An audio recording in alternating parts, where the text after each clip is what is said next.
Praise the Lord. ജീവജലം എന്ന പ്രതിദിന വാഗ്ദത്ത വചനത്തിലേക്ക് ലോകമെമ്പാടുമുള്ള ദൈവമക്കൾക്ക് വേഗം വരുന്നവനായ യേശുക്രിസ്തുവിൻ്റെ അതിപരിശുദ്ധ നാമത്തിൽ സ്നേഹ വന്ദനം. ഇന്ന് 2024 ജൂലൈ മാസം 23-ാം തീയതി ചൊവ്വാഴ്ച. സ്വർഗത്തിലെ ദൈവത്തിൻ്റെ വലിയ കൃപയാൽ നാം ഏവരും ഒരു പുതുദിനത്തിലേക്ക് പ്രവേശിച്ചിരിക്കുന്നു. ഈ ദിനം സന്തോഷത്തിൻ്റെയും അനുഗ്രഹത്തിൻ്റെയും നന്മയുടെയും ദിനമായി തീരട്ടെ എന്നുള്ള പ്രാർത്ഥനയോടെ ഇന്നത്തെ വാഗ്ദത്ത വചനത്തിലേക്ക് പ്രവേശിക്കാം. ഇന്ന് ജീവജലത്തിൽ കൂടി പ്രോമിസ് വേഴ്സായി നമുക്ക് ലഭിച്ചിരിക്കുന്നത് യിരെമ്യാ പ്രവാചകന്റെ പുസ്തകം 32-ാം അധ്യായം 40-ാം വാക്യം.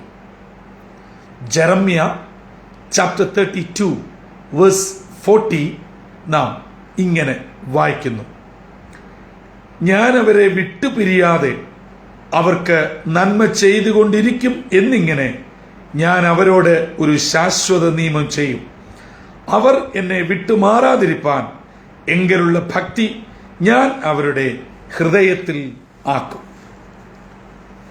മഹാമാരി, ക്ഷാമം, വാൾ എന്നിവയോട് കൂടി നെബൂഖദ്നേസറിന്റെ നേതൃത്വത്തിൽ ബാബേൽ സാമ്രാജ്യം ഇസ്രയേൽ, യെരുശലേം ദേവാലയം, അവിടുത്തെ ദൈവമക്കളെ പിടിച്ചടക്കി പ്രവാസികളായി കൊണ്ടുപോയി.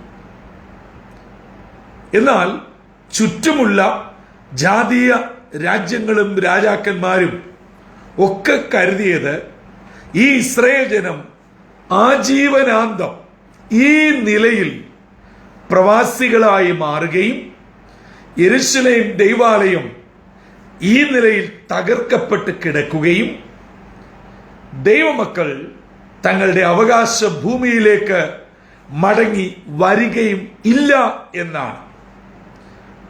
എന്നാൽ ബാബേൽ പ്രവാസത്തിലേക്ക് പോയ കുറച്ചുപേരെങ്കിലും ഈ നിലയിൽ ചിന്തിക്കുകയും ബാബേലിൽ സ്ഥിര താമസത്തിനുള്ള വട്ടക്കൂട്ട് ഉണ്ടാക്കുകയും ചെയ്തതായി വചനത്തിൽ നാം വായിക്കുന്നു. ഇങ്ങനെയുള്ള പശ്ചാത്തലത്തിൽ കരയുന്ന പ്രവാചകൻ എന്ന അപരനാമത്തിൽ അറിയപ്പെടുന്ന യിരെമ്യാ പ്രവാചകനിൽ കൂടെ ദൈവം തന്റെ ജനത്തോട് അരുളി ചെയ്യുകയാണ്: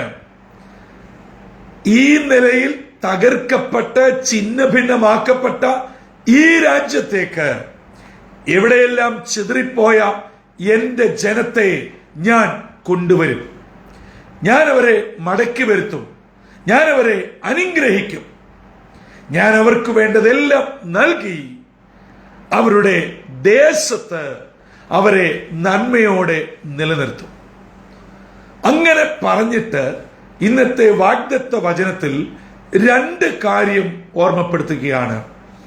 ഞാൻ അവരെയും അവരുടെ തലമുറയും ഗുണം നൽകി ശാശ്വതമായി അനുഗ്രഹിക്കുന്ന ദൈവമാണ്. ഇത് ദൈവത്തിന്റെ ഒരു വലിയ പദ്ധതിയാണ്. ഇവരെ സന്തതി പരമ്പരയായി അനുഗ്രഹിക്കുന്ന ഒരു ദൈവമാണ്. അത് ദൈവം തന്നെ അവരോട് ശാശ്വത നിയമം ചെയ്യുകയാണ്. ഞാൻ അവരെ വിട്ടു പിരിയാതെ അനുഗ്രഹിക്കുന്ന ദൈവമാണ്. പ്രിയമുള്ളവരെ, ഈ ലോകത്തിൽ നമ്മോട് കൂടെ എല്ലാവരും ഉണ്ട് എന്നൊരു തോന്നൽ മാത്രമേ ഉള്ളൂ. നമ്മുടെ പ്രിയപ്പെട്ടവർ നമ്മളോട് കൂടെ ഉണ്ട് എന്ന് നമ്മളെ തോന്നിപ്പിക്കുക മാത്രമേ ഉള്ളൂ. പക്ഷേ ഏതെങ്കിലും ഒരു പ്രത്യേക അവസ്ഥ വരുമ്പോഴാണ് ആരാണ് കൂടെ ഇരിക്കുന്നതെന്നും ആരാണ് ഇട്ടേച്ചോടുന്നതെന്നും വ്യക്തമായി നമുക്ക് മനസ്സിലാക്കുവാൻ കഴിയും. ഒരു പക്ഷെങ്കിൽ എന്നെ കേൾക്കുന്നവരിൽ ചിലർക്കെങ്കിലും ജീവിത യാത്രയിൽ ഈ തിരിച്ചറിവ് വിവിധ അവസ്ഥയിലും സാഹചര്യങ്ങളിലും ഉണ്ടായിട്ടുണ്ട് എന്ന് ഞാൻ കരുതുകയാണ്. ഇനിയും അങ്ങനെ ആർക്കും വരാതെ വണ്ണം സ്വർഗത്തിലെ ദൈവം നിങ്ങളെ വിട്ടുപിരിയാതെ സന്തതി പരമ്പരയായി അനുഗ്രഹിക്കട്ടെ. അതിന് ദൈവം നിങ്ങളോട് ഓരോരുത്തരോടും ശാശ്വത നിയമം ചെയ്ത് നിങ്ങളോട് കൂടെയിരിക്കട്ടെ. രണ്ടാമതായി സ്വർഗത്തിലെ ദൈവം പറയുകയാണ്, ഈ ജനം എന്നിൽ നിന്ന് ഗുണങ്ങളും നന്മകളും അനുഗ്രഹങ്ങളും മാത്രം പ്രാപിച്ചിങ്ങനെ പോയാൽ പോരാ, അവർ എന്നെ വിട്ടു പിരിയാതെ എന്നോട് ചേർന്ന് ഇരിക്കേണ്ടതിന് എങ്കിലുള്ള ഭക്തി ഞാൻ അവരുടെ ഉള്ളിലാക്കും. പ്രിയമുള്ളവരെ, ഇന്ന് ഭക്തിയുടെ നിലവാരം എന്താണ്, എത്രയാണ്, എങ്ങനെയൊക്കെയാണ് എന്ന് ചോദിച്ചാൽ ആർക്കും ഒരു ഉത്തരമില്ലാത്ത ലോകത്തിലാണ് നാം ജീവിക്കുന്നത്. ഇന്ന് മനുഷ്യന് ഭക്തി തലയ്ക്ക് പിടിച്ചിട്ട് ദൈവശക്തി ഇല്ലാതെയായി. ഇന്ന് ഭക്തിക്ക് വേണ്ടി ഏത് വേഷവും കെട്ടുന്ന, ഏത് വേഷം കെട്ടി എന്തും ആടിത്തിമിർക്കുന്ന ഒരു ആത്മീയ അനാത്മീയ ലോകത്തിൽ നിർഭാഗ്യവശാൽ ക്രൈസ്തവ ലോകവും എത്തി. പുറമേയുള്ള വസ്ത്രധാരണത്തിലും മറ്റുള്ള ക്രമീകരണങ്ങളിലും ആചാര അനുഷ്ഠാനങ്ങളിലും പാരമ്പര്യങ്ങളിലും ചില സ്ഥായിയായ മൂർത്തിഭാവങ്ങളിലും നമ്മുടേതായിട്ടുള്ള ചില ആക്ടുകളിലും ഭക്തി നിറഞ്ഞു നിൽക്കുന്നു എന്നൊരു മിഥ്യാധാരണ ഇന്ന് ദൈവമക്കൾക്കിടയിൽ നിർഭാഗ്യവശാൽ കടന്നുകൂടിയിരിക്കുന്നു. എന്നാൽ ഇന്നത്തെ വാഗ്ദത്ത വചനം നമ്മെ വളരെ വ്യക്തമായി ഓർപ്പിക്കുന്നു, ദൈവത്തെങ്കിലുള്ള ഭക്തി നമ്മിൽ തരുന്നത് നമ്മുടെ ഹൃദയത്തിലാണ്. കാരണം വചനം പറയുന്നു, ദൈവം നമ്മുടെ ഹൃദയമാണ് ശോധന ചെയ്യുന്നത്. ശമൂവേൽ പ്രവാചകൻ തൈലക്കൊമ്പുമായി ഇശായിയുടെ ഭവനത്തിലെത്തിയപ്പോൾ പ്രവാചകൻ കണ്ണിന് കണ്ടത്, കൊള്ളാമെന്ന് തോന്നിയത്, ഒരു തീരുമാനത്തിലേക്ക് എത്തും എന്ന് കരുതിയപ്പോൾ സ്വർഗത്തിലെ ദൈവം പറഞ്ഞു, മനുഷ്യൻ പുറമേയുള്ളത് കാണുമ്പോൾ സ്വർഗത്തിലെ ദൈവമാകുന്ന ഞാൻ അകമേയുള്ളതാണ് കാണുന്നത്. പ്രിയമുള്ളവരെ, നിങ്ങൾ വേദനിക്കുന്നത്, ഞരങ്ങുന്നത്, കരയുന്നത് ദൈവത്തോട് ഹന്ന മധുര സമ്പർക്കം ചെയ്തതുപോലെ ആരും അറിയാതെ ഉള്ളെന്നൊന്ന് കരഞ്ഞ് പ്രാർത്ഥിക്കുന്നത് നിങ്ങളുടെ സഹോദരങ്ങളോ രക്തബന്ധങ്ങളോ, ഭർത്താവിൻ്റെത് ഭാര്യയുടേതോ, ഭാര്യയുടേത് ഭർത്താവിൻ്റെതോ, മക്കളോ മാതാപിതാക്കളോ അറിയുന്നില്ല, കാണുന്നില്ല. എന്നാൽ ആര് കണ്ടില്ലെങ്കിലും ആരറിഞ്ഞില്ലെങ്കിലും നിങ്ങളെ കാണുന്ന അറിയുന്ന ഒരു ദൈവം ജീവിക്കുന്നു. നമ്മുടെ ഉള്ളിലെ ഭക്തി, ദൈവത്തോടുള്ള ഭയം, ദൈവത്തോടുള്ള ബഹുമാനം, സ്നേഹം, ആദരവ് സ്വർഗത്തിലെ ദൈവമാണ് അളന്ന് നിജപ്പെടുത്തുന്നത്. അങ്ങനെയെങ്കിൽ നമുക്കും ദൈവത്തെ വിട്ടുപിരിയാതെ ദൈവത്തോടുള്ള നമ്മുടെ ഭക്തിയും ആരാധനയും ബഹുമാനവും പ്രാർത്ഥനയും ആരും കാണാതെ ദൈവത്തോട് തന്നെ ആയിക്കട്ടെ. ആരെയും കാണിക്കുവാനല്ല, ആരെയും പ്രീതിപ്പെടുത്തുവാനും തൃപ്തിപ്പെടുത്തുവാനും ആത്മീയൻ എന്നുള്ള പേര് സമ്പാദിക്കാനുമല്ല, ദൈവത്തെ വിട്ടു പിരിയാതെ ഇരിക്കേണ്ടതിന് എങ്കിലുള്ള ഭക്തി ഞാൻ അവരുടെ ഹൃദയത്തിൽ നൽകും. എന്തിനാണ് ഭക്തി? ദൈവത്തെ വിട്ടു പിരിയാതെ ഇരിക്കാൻ. അങ്ങനെ വിട്ടു പിരിയാതെ ഇരുന്നാൽ എന്താണ് ഗുണം? അതാണ് 40-ാം വാക്യത്തിന്റെ ആദ്യ ഭാഗം. തലമുറ തലമുറയായി നമ്മളെ അനുഗ്രഹിക്കുന്ന ഒരു ദൈവമാണ്.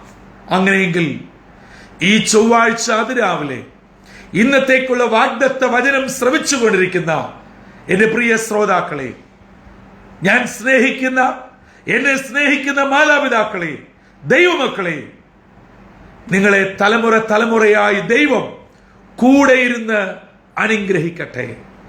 ദൈവത്തോടുള്ള ഭക്തി ഒരിക്കലും വിട്ടുപോകാതെ അത് ഹൃദയത്തിൽ എന്നും സൂക്ഷിച്ച് ദൈവിക ബന്ധത്തിൽ മുൻപോട്ട് പോകുവാൻ ഇന്നത്തെ വാഗ്ദത്ത വചനം നമ്മെ സഹായിക്കട്ടെ. നിങ്ങളുടെ ജീവിതയാത്രയിൽ, നിങ്ങളുടെ അനുദിന ജീവിത ആവശ്യങ്ങളിൽ, നിങ്ങളുടെ കുഞ്ഞുങ്ങളുടെ കാര്യം, ഭർത്താവിന്റെ കാര്യം, ഭാര്യയുടെ കാര്യം, സാമ്പത്തിക കാര്യം, ജോലി കാര്യം, ആരോഗ്യകാര്യം, നിങ്ങൾ കടന്നു പോകുന്ന ചില പ്രധാനപ്പെട്ട വിഷയങ്ങൾ, പ്രാർത്ഥനയോടെ ദൈവിക മറുപടിക്കായി കാത്തിരിക്കുന്ന ചില പ്രാർത്ഥനാ വിഷയങ്ങൾ എന്തുമായിക്കൊള്ളട്ടെ, അതിന്മേൽ ദൈവം ധാരാളമായി അനുഗ്രഹിക്കട്ടെ, നിങ്ങളോട് കൂടെയിരിക്കട്ടെ. ആ ദൈവത്തിന്റെ കൃപയും സമാധാനവും എന്റെ വാത്സല്യമുള്ള ദൈവമക്കളെ നിങ്ങളെ സദാ നടത്തട്ടെ. നിങ്ങളുടെ പ്രാർത്ഥനാ വിഷയം ഒരുപക്ഷെ നിങ്ങളിൽ നിന്നും വളരെ ദൂരെയായിരിക്കാം. അത് നിങ്ങളുടെ മക്കളാകാം, ഭർത്താവാകാം, ഭാര്യയാകാം, രോഗാതുരായ പ്രിയപ്പെട്ടവരാകാം, ആത്മീയ ശുശ്രൂഷയിലുള്ള നിങ്ങളുടെ കൂട്ട് സഹോദരങ്ങളാകാം. എന്തും ആരും എവിടെയുമായിക്കൊള്ളട്ടെ, അതിവേഗം സഞ്ചരിക്കുന്ന ദൈവത്തിന്റെ വചനം വിടുതലായി, അനുഗ്രഹമായി, സൗഖ്യമായി, നന്മയായി അവരെ നിത്യം നടത്തി പരിപാലിക്കട്ടെ. ഇന്നത്തെ ദിനം എല്ലാ സ്വർഗീയ കൃപകളും അനുഗ്രഹങ്ങളും നിങ്ങളുടെ മേൽ വർഷിപ്പിച്ച് സ്വർഗത്തിലെ ദൈവം കരം പിടിച്ചു നടത്തട്ടെ. അതിന് ദൈവത്തിന്റെ പരിശുദ്ധാത്മാവ് ഏവരെയും ഒരുക്കുകയും ചെയ്യുമാറാകട്ടെ. കണ്ണുകളെ അടയ്ക്കാം, തലകളെ വണക്കാം, നമ്മുടെ ഹൃദയങ്ങളെ ദൈവകരങ്ങളിൽ പകരാം, പ്രാർത്ഥനയ്ക്കായി ഒരുങ്ങാം. ഞങ്ങളുടെ ഉടയവനും പരിപാലകനുമാകുന്ന ദൈവമേ, സ്വർഗീയ പിതാവേ, ഒരു പുതിയ ദിനം കൂടെ ഞങ്ങളുടെ ജീവിതത്തിൽ അവിടുന്ന് നൽകിയതിനായി സ്തോത്രം. ഞങ്ങൾ ഇപ്പോൾ ചില പ്രതികൂലങ്ങൾ കൂടെ കടന്നു പോയാലും ഞങ്ങളെ തള്ളിക്കളയാതെ ഞങ്ങളെ ചേർത്ത് പിടിച്ച് ഞങ്ങളോട് കൂടെയിരുന്ന് ഞങ്ങളെ തലമുറകളായി അനുഗ്രഹിക്കുമെന്ന്, ഞങ്ങളോട് ശാശ്വത നിയമം ചെയ്യുന്ന ഒരു ദൈവം ജീവിക്കുന്നുവെന്ന് യിരെമ്യാവിൽ കൂടെ ഞങ്ങളെ കേൾപ്പിച്ചതിനായി സ്തോത്രം. ഞങ്ങൾ അങ്ങയിൽ നിന്നും അനുഗ്രഹം പ്രാപിച്ച് അങ്ങയിൽ നിന്നും അകന്നു പോകുവാനല്ല, അങ്ങയോട് കൂടെയിരിപ്പാൻ, അങ്ങയോടുള്ള ഞങ്ങളുടെ ഭക്തി ഞങ്ങളുടെ ഹൃദയങ്ങളിൽ നിറയ്ക്കണമേ.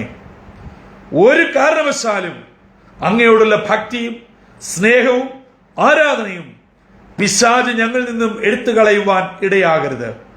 നീ ദൈവവചനം കേട്ട് തങ്ങളെ തന്നെ സമർപ്പിക്കുന്ന ഇതിന്റെ മക്കളെ അനുഗ്രഹിക്കണം.